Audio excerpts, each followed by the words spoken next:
Here we go. Well, if I had the right packet. I'd like to call this meeting to order. This is a regularly scheduled meeting of the City of Hartford Council. If you join me with standing for the Pledge of Allegiance. I pledge allegiance to the flag of the United States of America and to the republic for which it stands, one nation under God, indivisible, with liberty and justice for all.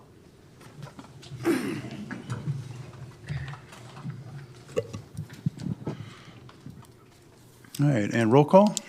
The mayor and all alderpersons are present except for Alderperson Webb and Alderperson Savage, who are absent and excused. Thank you. Fourth item on the agenda tonight is the unanimous consent agenda. Do you just want to go over that quick, Steve? Yeah, so on the unanimous consent agenda, under B and C, you have two items that were presented to the Park Board. What is on your agenda tonight is the approving of Bill Wagner Construction of Sussex, Wisconsin, to install the 4-inch thick, 24-foot by 24-foot concrete pad at Homestead Park for a total cost not to exceed $9,700. Under C is approving Duquesne Concrete LLC of West Bend, Wisconsin, to install concrete stairs, path, and sidewalk replacement at West Side Park for a total cost not to exceed $9,550.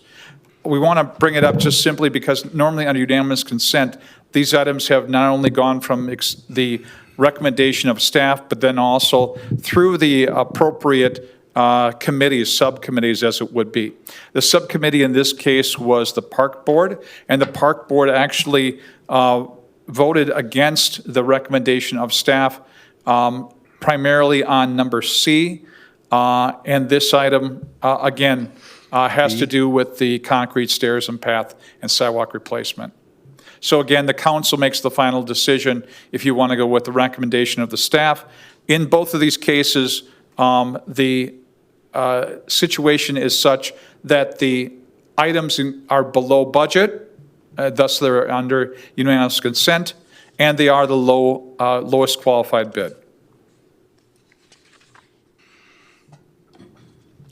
So under unanimous consent, we have three items. First one is the common council minutes of July 22nd. The second I have for B is approving Bill Wagner Construction for the Homestead Park concrete pad, and C is approving Duquesne Concrete for the West Side Park sidewalk replacement. I will move for approval. All right, so we have a motion. I'll second. And a second. Any further discussion by council? Seeing none, all those in favor, signify by saying aye. Aye. Opposed? Motion passes. Are there any communications tonight? No. Item 6 on the agenda is appearances and citizen comments. Our first appearance is by Wendy Unger from Baker Tilly to present the 2024 City of Hartford financial statements. Wendy? Want to start or? So again, I've mentioned this many times. There's truly only two council meetings you really should be at. One is when we set the budget, which we don't do till the first meeting in November. And the second one is when we find out how we did last year, and that's when we get our annual audit. So here we are in August, the first meeting in August, and this is the time of the year in which Wendy Unger, who has been our longtime accountant for Baker Tilly, is presenting our 2024 City of Hartford financial statements. All right, well, good evening, everyone. Thank you for having me here. Great to see you all.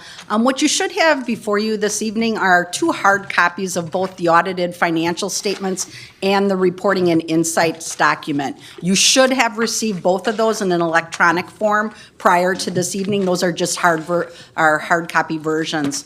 Also included in your pre-meeting materials, you should have had a 2-page handout, which looks like this. And that is what I will use to go through both of those documents at a relatively high level. Please feel free to ask any questions as I move through. I'll do my best to address those. So the executive summary that I have before you is, again, a summary of those two documents. Prior to issuing those documents in final form, we do meet with management of both the city and the CDA to review draft documents, and then upon completion of those meetings, we do issue the documents. So to begin with, we're going to talk quickly about the type of audit opinion we've issued. Included in your audited financial statements is a clean, unmodified opinion, highest level of assurance that you can obtain from us as your auditors. That clean, unmodified opinion is the same type of opinion you've received in the past. And what that means is that the information contained within the audited statements is believed to be materially accurate. All disclosures that are required to be included under the standards are included within the footnotes, and that we have followed generally accepted accounting principles. So nothing unusual or unexpected related to the audit report. Before I get into some high-level financial or more figure or number-related, do want to quickly touch on that reporting and insights document that you have before you. That is the one with, I believe it's a relatively solid green cover. So that document we use to accomplish several different purposes. Under our standards, we are required to have certain communication with those charged with governance, and we use that document to do that. So a portion of that report shares information that we need to communicate with you. There's also information in there about future accounting standards, and we are also required to include in that report any type of material weaknesses or significant deficiencies that are noted within the internal control system of the city. Included in that report, we're going to touch first on the material weakness. Very happy to say the city does an excellent job from a segregation of duty standpoint related to internal controls. They have the appropriate level of individuals doing the appropriate transactions and reviews and approvals and reconciliations to achieve full segregation. So that's very positive. The one material weakness that we do include, and it's not necessarily something that the city does wrong, it's really just that they utilize their audit firm to prepare the audited statements that you have before you. So not something unusual or unexpected for many governmental entities. It's really an assessment of the cost benefit of having individuals available to do that and do it materially accurate and include all the disclosures. So that is not a material weakness that is new or different to the city, but we, again, do prepare that as part of the audit process. I'm also very happy to say we do not have any material audit adjustments that come up as part of the audit process, and that is a compliment to management. That's not something that happens very often in governmental organizations. We do prepare the entries that are needed to convert some data for financial reporting, but again, as part of the audit process, nothing of a material nature came up, so just wanted to note that. Also included in that document, as I noted previously, there's some general audit communications. Those are located within the middle of that report, and again, it highlights if there's any accounting principle changes, the various estimates that are included in the city's financial statements, which there are several. And those are related to depreciation calculations. Those are based on estimated useful lives. Other post-employment benefit obligations, pension obligations, all based on actuarial evaluations. So we do highlight that in there. Again, nothing unusual that I need to draw your attention to in that portion of the report. Also included in that document is the representation letter that is on city letterhead. That is information that is provided to us as part of the audit process. It is signed by management. Again, nothing unusual that I need to draw your attention to. There are 3 new governmental accounting standards, or GASBs, that will be effective for governmental entities in the upcoming years. That's 102, 103, 104. Those are highlighted in that report, and we will work with management as those become applicable to make sure the city is in compliance as appropriate. Don't believe at this point any significant impact will be the city will not have any significant impact from implementation of those standards. So switching gears then and moving into some financial information. Before I do that, just want to quickly highlight, we do audit the Community Development Authority. We have issued those reports, and we will be meeting with them in September to review their documents. But very happy to say that financial statement also receives an unmodified opinion. So those are available from the CDA. So getting into the financial information, and as I noted, just want to quickly touch on the bottom of my presentation. I highlight 2 or 3 areas. One is the management discussion and analysis, which is included in the front of your audited statements directly following or immediately following the audit opinion. That's a very high-level Cliff Note version of what happened at the city for '24 compared to '23. I encourage you to take a read through it, but again, I'm not going to go into any detail on that. There's also 2 schedules that are up front in your audited statements that are, again, not going to get into the technical aspects of it, but they follow a different accounting methodology. They are a requirement to be included, but it's not the way you manage your organization. So there are statements subsequent to those pages that will look much more familiar, will have terminology and the various fund data that you're more familiar with. So starting on the second page then of the presentation, this is where I've started with some very high-level information. I've included page numbers so you can look at some of this information in more detail. But just quickly going through this, budgetary comparison. You are required under GASB 34 to include a budgetary comparison for your general fund, which shows your actual results compared to your budgeted results. And when you look at that information, you budgeted, when you put together your '24 budget, to use roughly $326,000 of fund balance.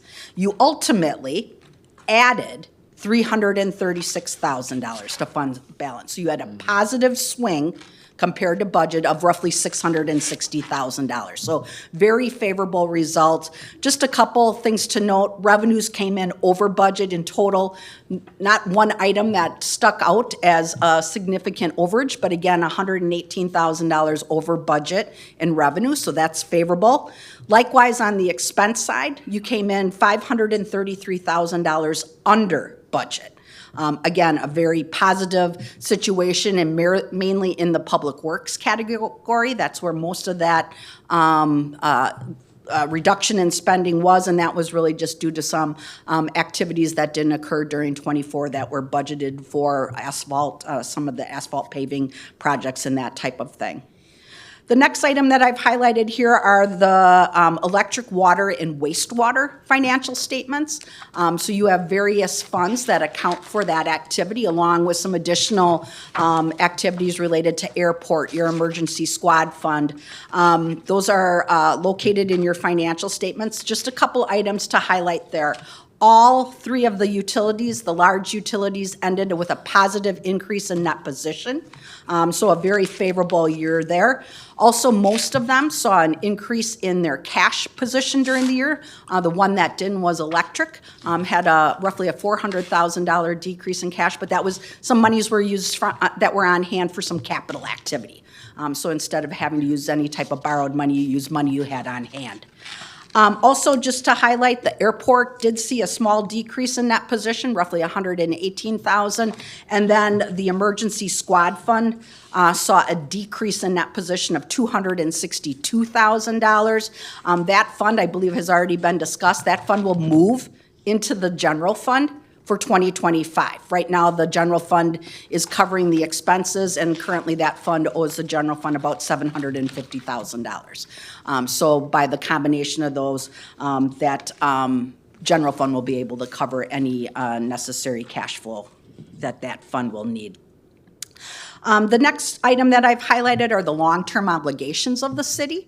So those are included in extensive footnotes, included beginning on page 36.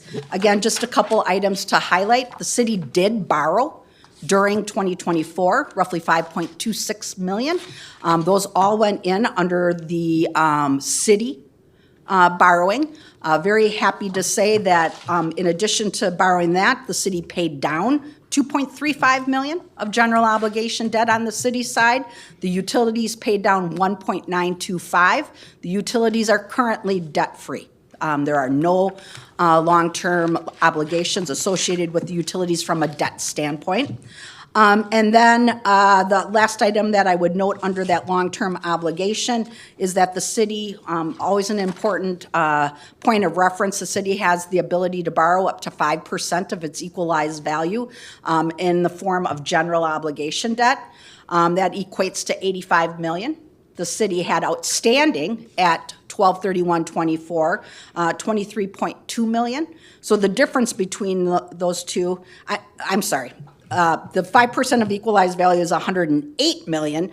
$23 million was outstanding, so your capacity to borrow is $85 million. So if you needed funds, that is the maximum amount of general obligation debt that you could incur. The last item or last area that I've highlighted is the fund balance section of the report, which is included in detail in your footnotes. This is really essentially, when I talk about these funds here, these are really the funds that these have available for spending, that they're working capital, they're unforeseen expenses that may come up. General fund, again, as we talked, added $336,000 to fund balance, ended the year at approximately $7.7 million. There's a small portion that is non-spendable, but $7.3 million is unassigned. So that, again, working capital contingency, that represents 64% of your operating budget. So a very strong financial position, and what that larger percentage available gives you some flexibility when you go to the bond market. Much more favorable rates, much better ratings when you go in front of the rating agencies. So again, very positive situation in your general fund. Debt service fund balance was a little bit over $600,000, so that your debt service fund accounts for the principal and interest payments on city debt, not utility. Again, had $600,000. Most of that was due to, in 2024, when you borrowed that $5.26 million, there was a premium on that debt. That premium goes into your debt service fund because it helps you make the interest payments until you're able to levy for them. So it's just really a timing. So the increase in fund balance was relatively significant in that fund, but you'll use that up within the next year or so on those interest payments. The Veterans Park Pool Project, that is a fund that continues from the construction of that facility, and that ended the year at $152,000 of fund balance, and those are monies available for capital type items, maintenance types items that relate to that project. The Capital Project Fund, other projects, represents the TIF activity of the city. It's an accumulation of all the TIF funds. And at the end of the year, they had a $1.7 million deficit, which is not unusual for TIDs as they are in their early years. As they mature and increment is developed, they will at some point most likely go positive. But again, you're in the early stages in most of them, and they are currently at a $1.7 million deficit. Capital Project Fund for capital improvements, exactly what that title refers to. That's money you've set aside for capital projects. That is where the $5.26 million went into that fund during the year. That fund ended at roughly $4 million of fund balance. And again, most of that borrowed money for the various projects that the city intended to be paid for from that borrowing. The last item that I've highlighted here, there is a non-major governmental funds, and those are all the other funds of the city that are not the utilities, the water, electric, sewer, airport. And those are included in the back portion of your report. I've highlighted the items that are included in there. Those funds in total ended the year at $3.2 million of fund balance. The largest one was library. They saw an increase in fund balance of $128,000 and ended the year at $1.7 million of fund balance. Library fund balance is restricted, can only be used for library purposes. The rec center is also included in there. $310,000 of fund balance, that's down roughly $30,000 over the previous year. And then the transportation program is also the other larger fund that's included in there. That ended the year at $358,000 and saw a small decrease, roughly $12,000 in fund balance. So overall, the information I've shared, very positive results. Had some increases in fund balance and decreases in fund balance, which are very typical and normal. Last item, I do include my email address and my direct line. Happy to talk with any of you. I know some of you are newer to this presentation, so I'm happy to go through the results in more detail with any of you. Feel free to reach out, but I'd also do my best to answer any questions you might have now. State revenue sharing. I read one of our publications. Maybe, Steve, you can help us out. State revenue sharing to municipalities should be up about 2.3%. How does that affect Hartford? Where does this show up in your audit report? State revenue sharing. Yeah. So I can start. Or I you mean, can- state revenue is obviously one of the revenues that offsets the levy in our operational budget. So when we see our budget coming out in the next 2 months, you will see that line item of our budget will go up 3.3%. Those final numbers have yet to be sent to us.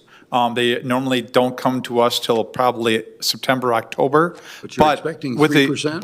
With the biennial budget already passed by the state, again, early numbers we were told 3 million for that and 3 million for transportation for the next 2 years, so. Okay. So Wendy, where did I miss that in your report? So it is included in your general fund, so your day-to-day operating fund. And if you look at the financial statements, which would be probably on page, well, I can tell you. It flows through combined with all other federal and state funding. So it's not going to stick out as its own line That's item. what I couldn't find. It Yes, didn't you stick could- out. But if you look on page 5 of your audited statements, you'll see a row at the very top that's called intergovernmental. And intergovernmental revenue in your general fund was 2.2 million for '24. Okay. And it's included in that figure, All right. Thank you. of course. Any other questions for Wendy? Thanks again for your thorough report. You're welcome. Have a good night. Thank you. Steve, did you have anything to add on that or no?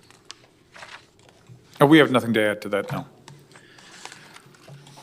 All right, on to item 7 on the agenda. It's the mayor's report. Before you do that, let's go back to the citizens' Hang on. Why don't we comments. just see if there's any other citizens that. Right. want to- There we go. That's what I'm saying. Thanks again to Wendy. But any other citizens wishing to appear? Any other citizens wishing to appear? Never mind. And then last call. All right. Now, I'm going to go on to my report. All right. So I attended the last Sips, Snacks, and Sounds event for the season through the Hartford Rec Department that's held at Centennial Park last Friday. This has provided a nice way to enjoy one of our downtown parks, and I wish it luck in the future, and I hope it continues. So just wanted to let everybody know that. Then on to aldermanic requests. President Resnick. Nothing tonight, sir. Alderperson Curley. The Hartford Police Department, along with the Fire Department, invite you to join us for an interactive night with our local first responders and nonprofits during National Night Out on Wednesday, that's tomorrow night, August 13th, in Burnt Park in downtown Hartford. This is a great event for the entire family, for you and your kids to get to know your officers, firefighters, and paramedics who serve your community. Come out for a great night of community with live demonstrations, interactive games, and a bounce house, and much more. This is the event you don't want to miss. The event takes place from 5 to 8 p.m. tomorrow night. Thanks, Dean. Sure. Alderperson Waldvogel. No request tonight, Mayor. Alderperson Garza. Yeah, if one letter came to me today from John Budney from 257 Hartford Square, Hartford, Wisconsin. I'll summarize the letters. He's just requesting that the city take a look at Highway K between Highway 60 and Monroe. With all the new development, he's feeling that there's a lot of traffic issues going on. So if we could do something once all the subdivisions get done. And just look and see what can be done to alleviate any issues with people turning and wanting to go forward. That's all. If you can give me a copy of that letter. Sure, I can get you a copy of it. Thanks, Tony. Yep. Alderperson Turchi? Nothing tonight, Mayor. Alderperson Kohler? Nothing tonight. Alderperson Wolk? Just one thing, I know tomorrow's National Night Out, which is a lot of fun, and there's another city group called The Mill that does free movies at the park, right there in Centennial Park again, right here by the Mill Pond. So that will happen tomorrow night at dusk, so right between 8 and 8:30, and it's Moana 2 for all you Disney fans out there. We hope you come on out. Thank you. All right.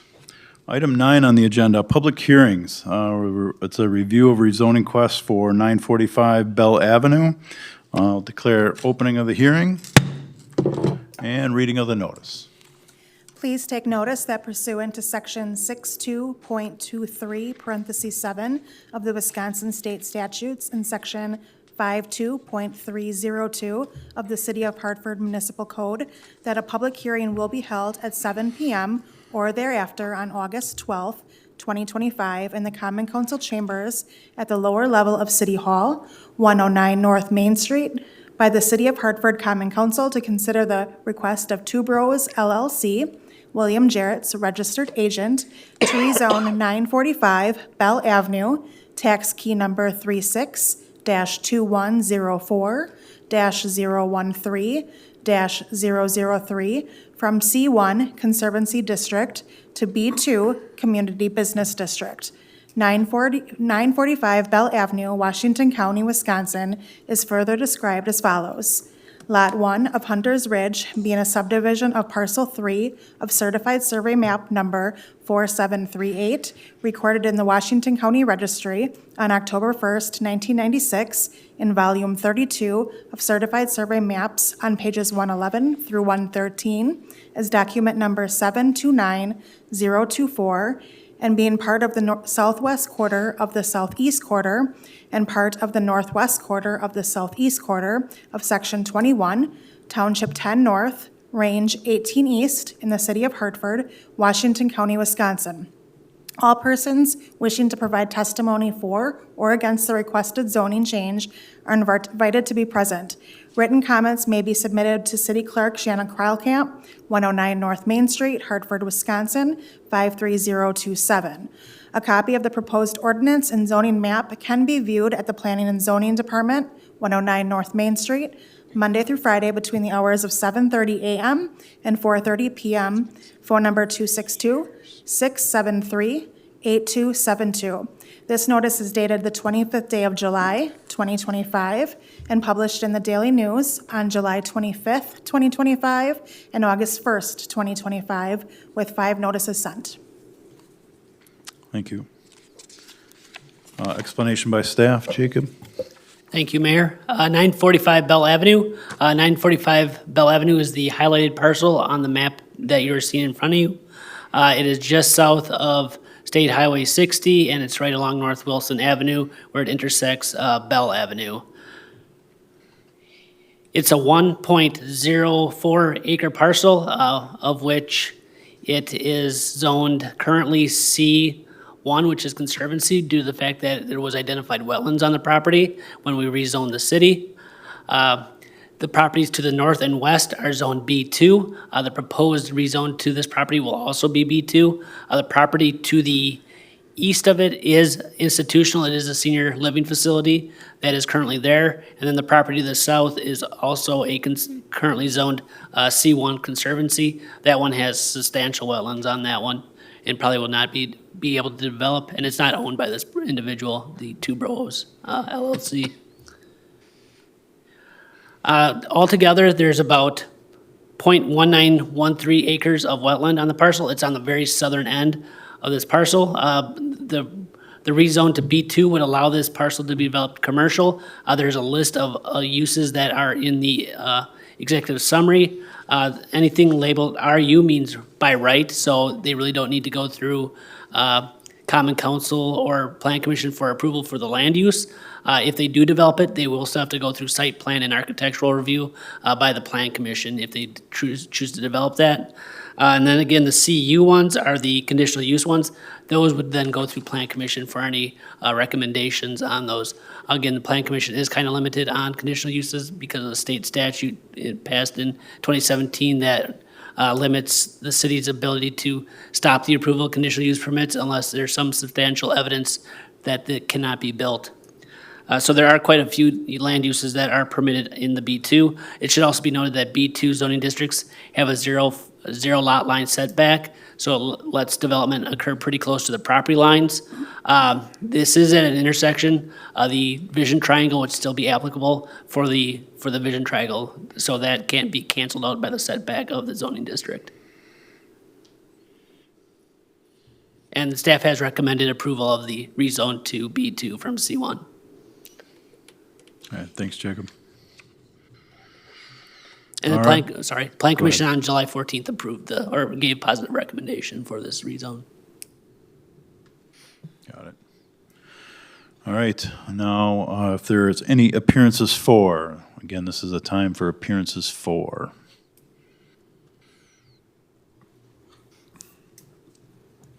Please just state your name and address.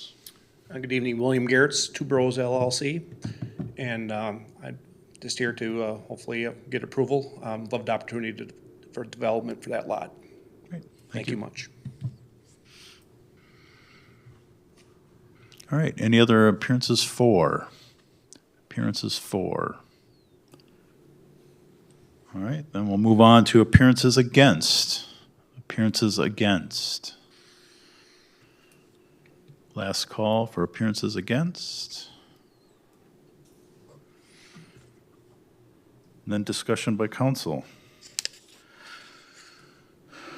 So, Jacob, again, thanks for preparing this. Any proposal on this wasn't near the wetlands that are on this? Correct. They would not be able to develop in the wetlands. They could possibly develop in the wetlands, but then they would have to go through the DNR to mitigate those wetlands, which is a costly endeavor. So it would be in their best interest to probably stay out of the wetlands. It still leaves a considerable chunk of this property to be developed at 0.8 acres of land to be developed then. But you had no indication they were getting close to the No, wetlands? I think this is to help market the property so that it can be sold. Gotcha. All right, anything else from the council? All right, declare the hearing closed. You have before you an ordinance approving the rezoning of a parcel, I'm sorry, and my glasses are not in here, so, yeah, I'm kidding. Conservation District to B2, Community Business District, 945 Bell Avenue. This is an ordinance, so if you do want to suspend the rules to approve this tonight, that is an option for you. I'll move for suspension. We have a motion to suspend by Alderperson Curley, I'll second. second by Alderperson Garza. Any discussion on suspension? Seeing none, all those in favor of suspension signify by saying aye. Aye. Opposed, nay. Suspension passes. So, you have before you the ordinance. Do I have a motion for the ordinance? Motion by Alderperson Turchi, second by Alderperson Waldvogel.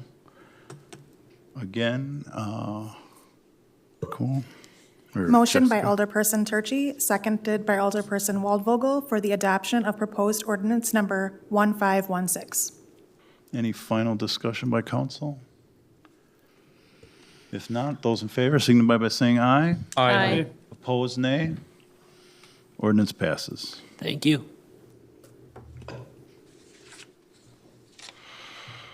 I see no standing committee reports for tonight under item 10. So we're moving on to item 11, resolutions. 11A, resolution number 3741, a resolution to withdraw the award of a public construction contract for the 2025 asphalt paving program. You have this, Chris?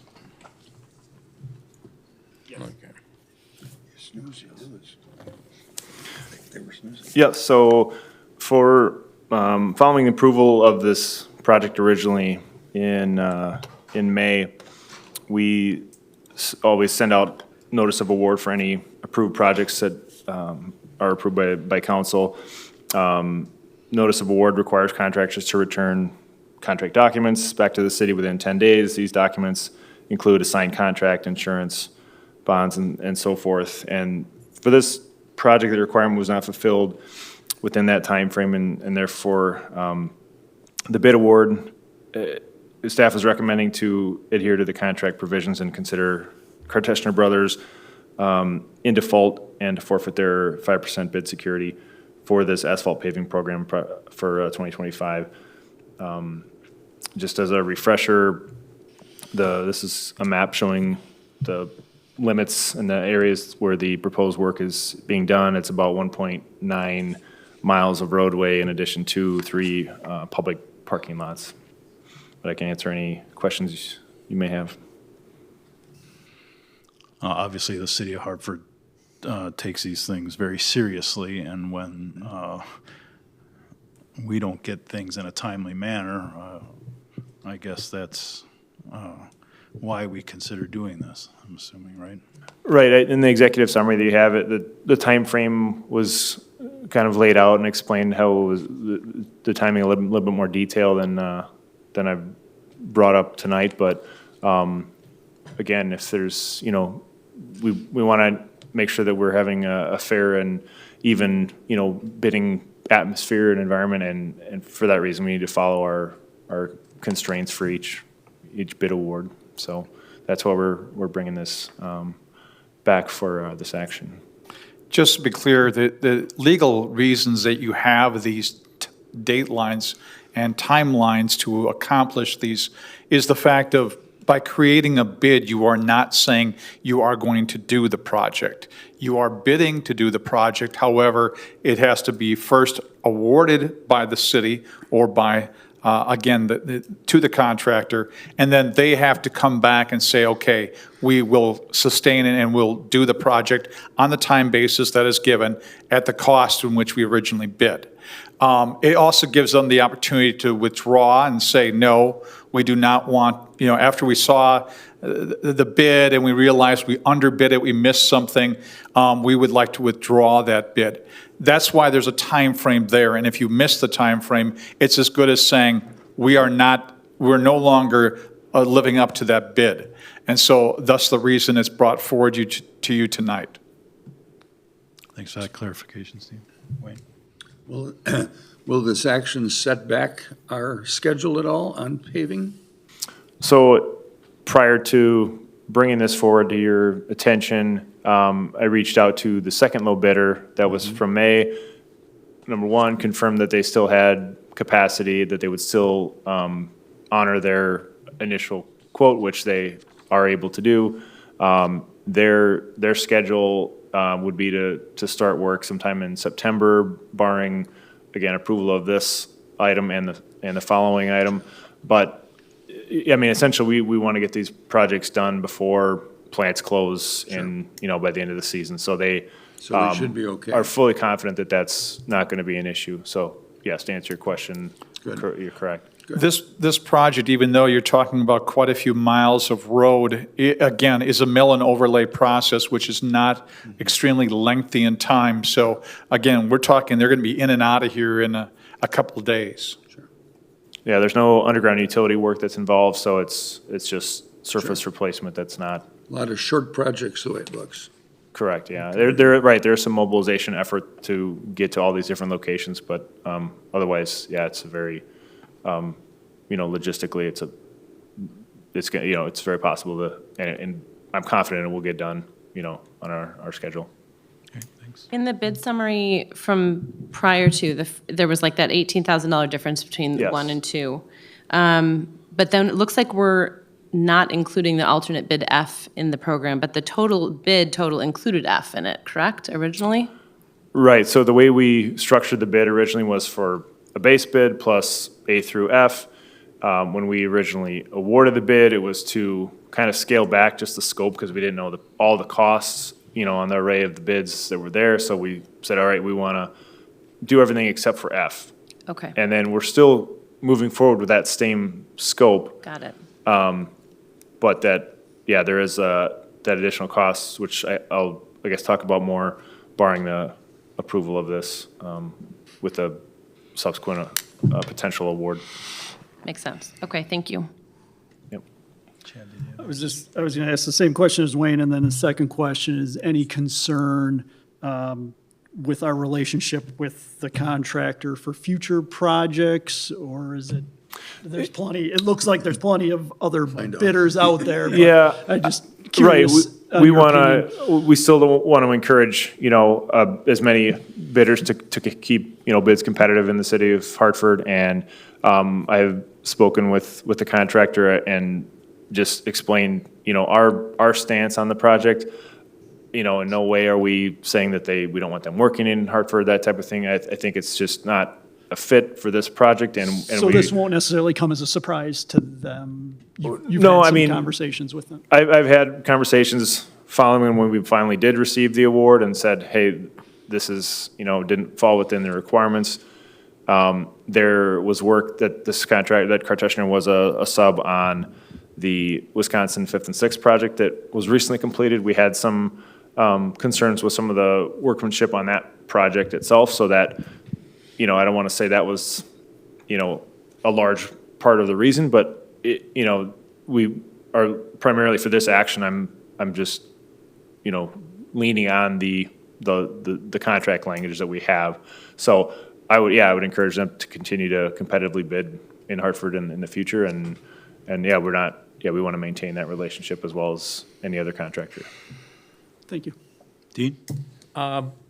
Will we get a list of the order in which these projects are going to be completed so we can tell our constituents if their street is scheduled to be done, when it will be done? Yeah, that's a good question, and that's kind of the next step that we didn't quite get to that point Yeah. with Karteshner, following the notice of award and the bid contracts and executing all the documents. The next step is to have a pre-construction meeting, talk about the details of the schedule, and at that point, we will, which will follow that same process. And I do want to point out that, again, barring approval of this item and the subsequent item following it, that second low bidder would be subject to the same constraints and requirements as the original bidder. But that being said, yeah, we understand. I've had other questions as well from, other, areas and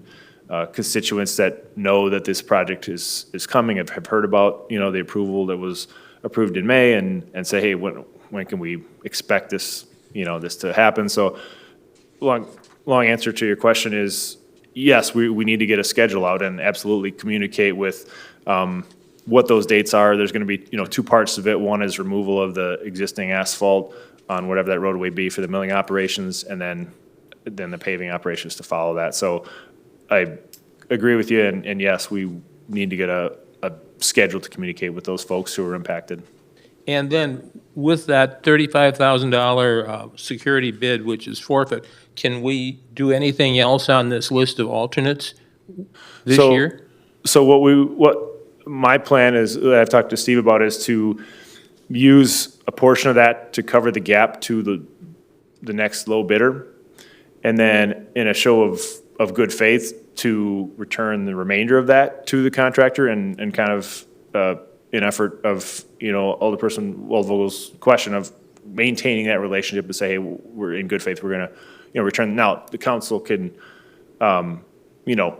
approve it with a different provision and say, well, we'd like to do something different with that. But, that's my recommendation, is to use a portion of it to cover that gap to the next bidder and then return the remainder. But again, we have the ability and the right per the contract to, use all of the forfeited 5% bid security.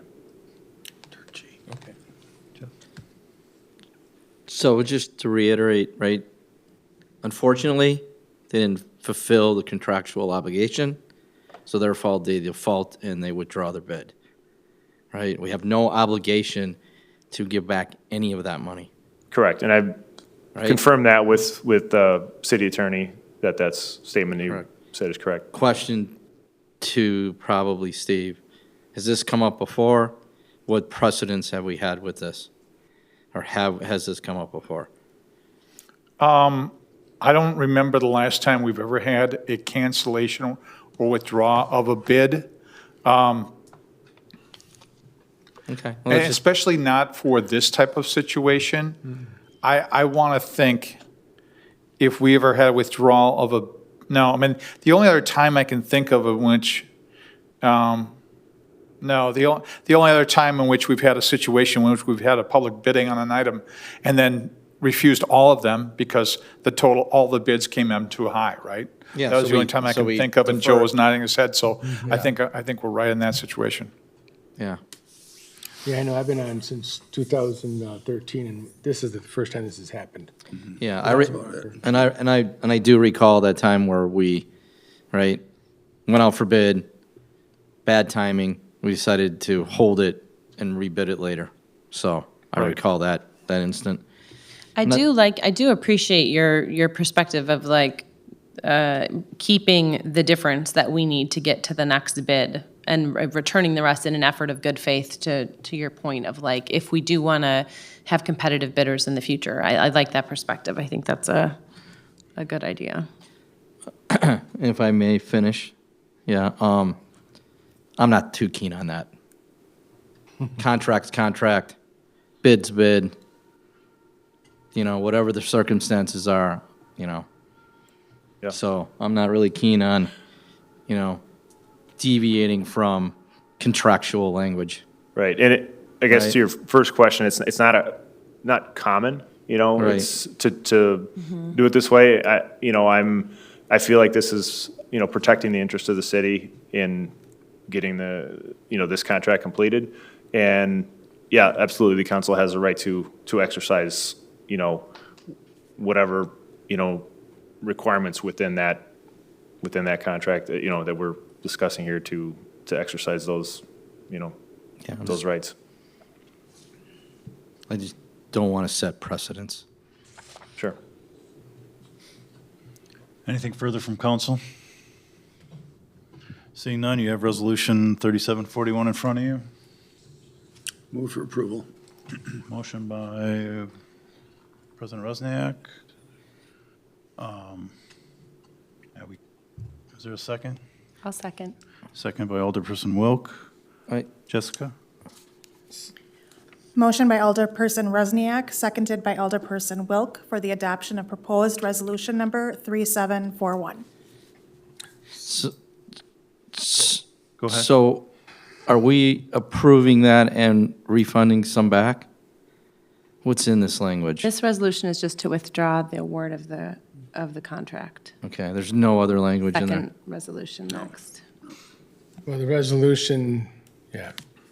Right? Yeah, the language is just the Yeah, fact that's- you are withdraw the award of the public construction Got it. contract. All right. Just want to be clear, make sure everybody's aware of how we're gonna vote on it. Got it. And any other further discussion by council It's before in vote? 72. It's in the next 2742. Seeing none, all those in favor signify by saying aye. Contractor? Sir, you can't do that during this. It's not public hearing. One more time, all those in favor of the resolution signify by saying aye. Aye. Opposed, say nay. Motion passes. Then we move on to resolution number 3742, a resolution to award a public construction contract for the 2025 asphalt paving program. Chris? So, again, as I mentioned, the subsequent action following the previous item is to award this contract to the next lowest bid. And again, we kind of showed the overview of the maps. This spreadsheet that's on the screen now shows the scope of the work. It has the costs updated to reflect that second low bid for Wolf Paving. Again, looking at the bids, and this award bid total on the far right column is the base bid plus, well, essentially everything with the exception of alternate bid F. So there's that $18,200 and change gap that we talked about. And again, my recommendation is to utilize a portion of that forfeited 5% bid security to cover that gap, so there will be no additional financial burden to the city compared with the original bid approval amount. And therefore, staff is recommending award of the 2025 asphalt pavement program to Wolf Paving in the amount of $718,091.25 with funds to be utilized as noted. And again, as I mentioned, I want to clarify that Wolf Paving is subject to the same requirements and timeline as Karteshna Brothers was. And then to other person, Turchie's question, I'm not sure if if you want me to recommend the use of the rest of that forfeited bid security as to move forward with a motion, or how we want to handle that. I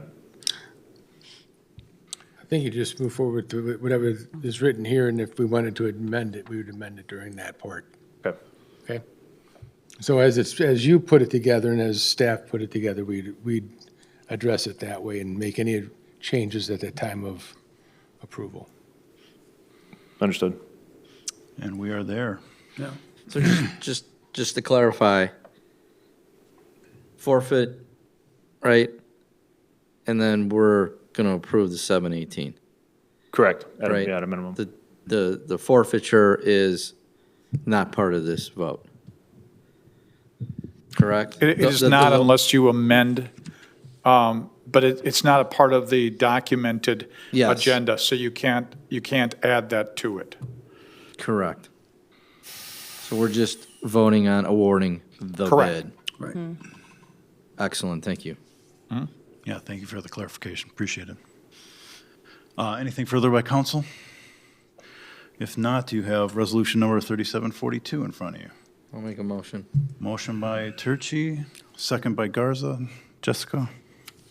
Motion by Alderperson Turchi, seconded by Alderperson Garza for the adoption of proposed resolution number 3742. Any final comments by council? Seeing none, all those in favor signify by saying aye. Aye. Opposed, say nay. Resolution passes.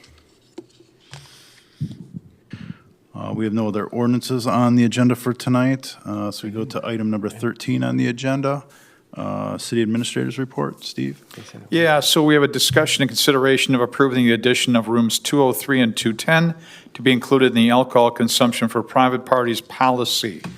I'll let Randy take this one, but as you remember, there are rooms within governmental buildings in which the council approved during private parties for the use of and consumption of alcohol. There was very strict guidelines by which those are allowed. But again, one of those rooms and one of those locations we have is the rec center. The main meeting room up front, which all of you, I'm sure, are familiar with, that is where we have our voting in District 1. That is one of the rooms.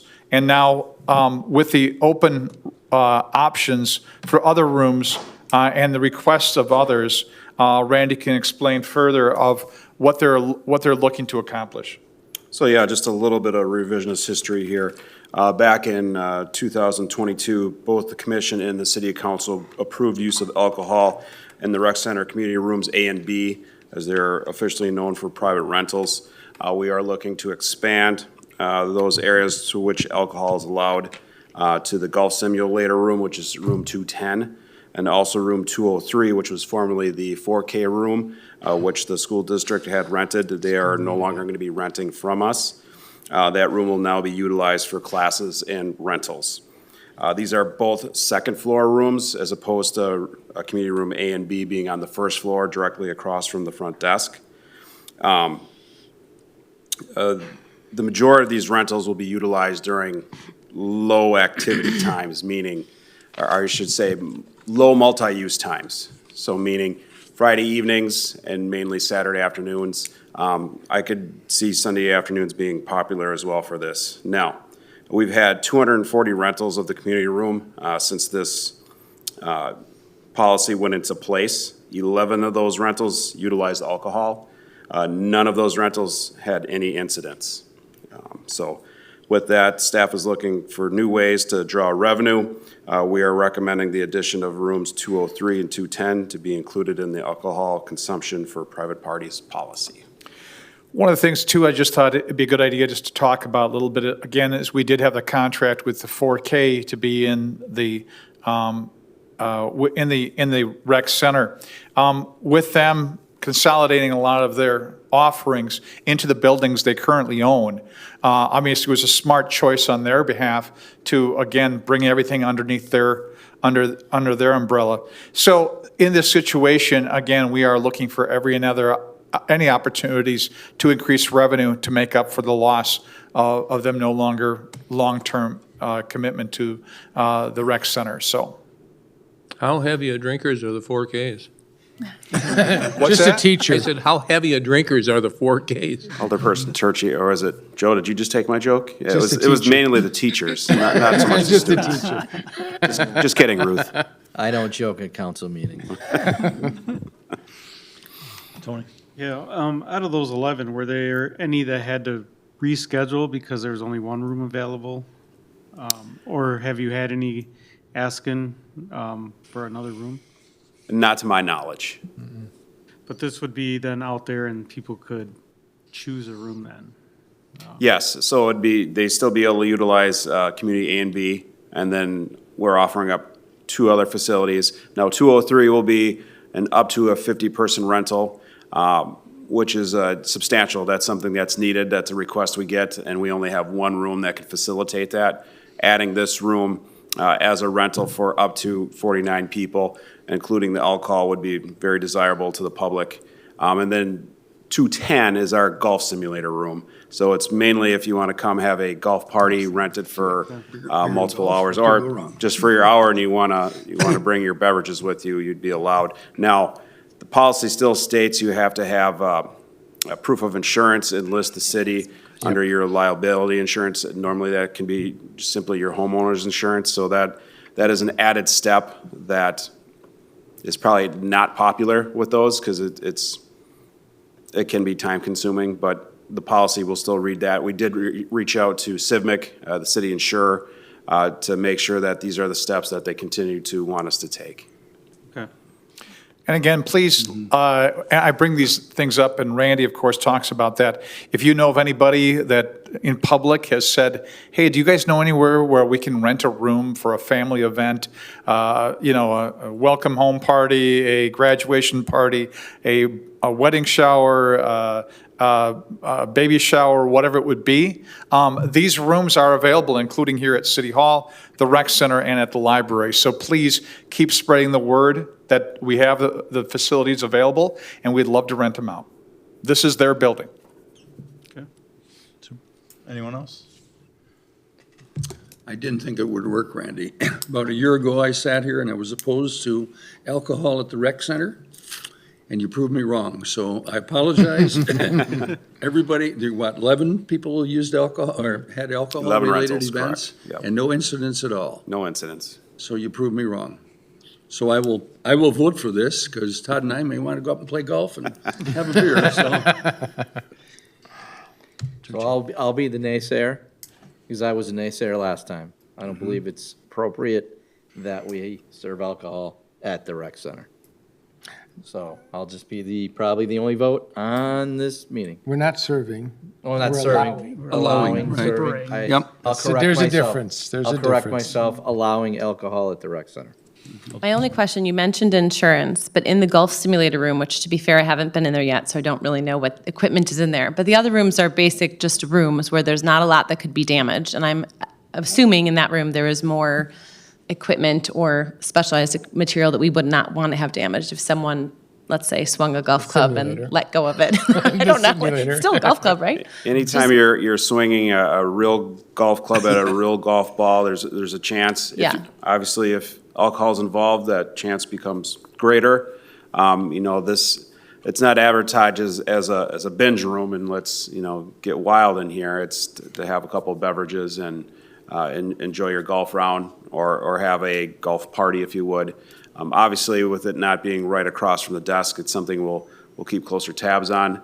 If need be, we can place a camera on that room as well. We can talk to Okay. Tiffany about that. Tiffany's been great about reaching out, any of our park facilities, rec center, if we needed something, she's more than willing to help us out with that too, so. Okay. And I'm sure they would have to be responsible for damages if something happened. Yes. Yes, okay. Cool. That was my only question. I mean, and this just puts us in line with other areas and so on and so forth. I mean, we do have other golf simulators in town where they do serve alcohol within the facilities, as well as the room that they're looking at expanding, or I say we, because I was part of the rec center making a decision. That room is kind of set up where it's going to have, sink and other type of amenities in there. So it does kind of fit right along that lines of, any kind of parties, as well as it has much more room.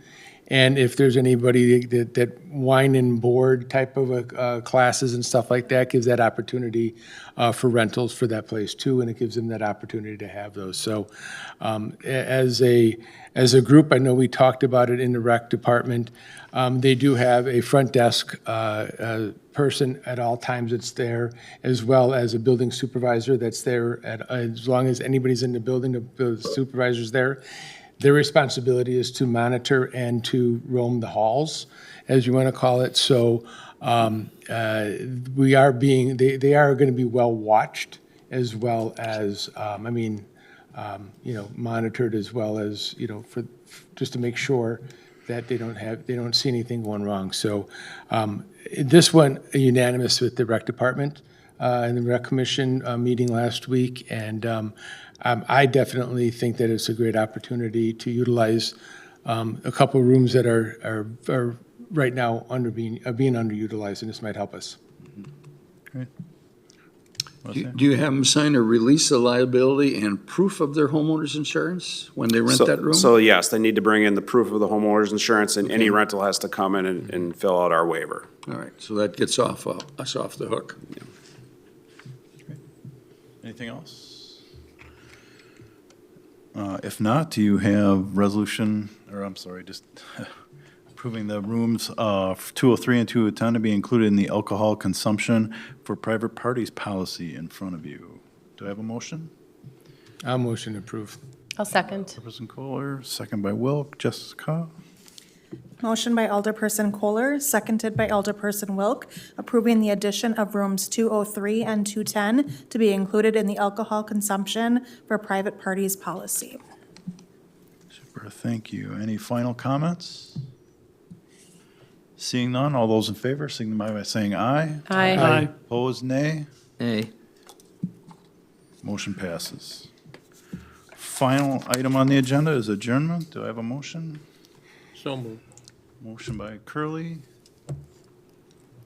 Second? I'll second. Second by Will. Who wants to go home? Jessica?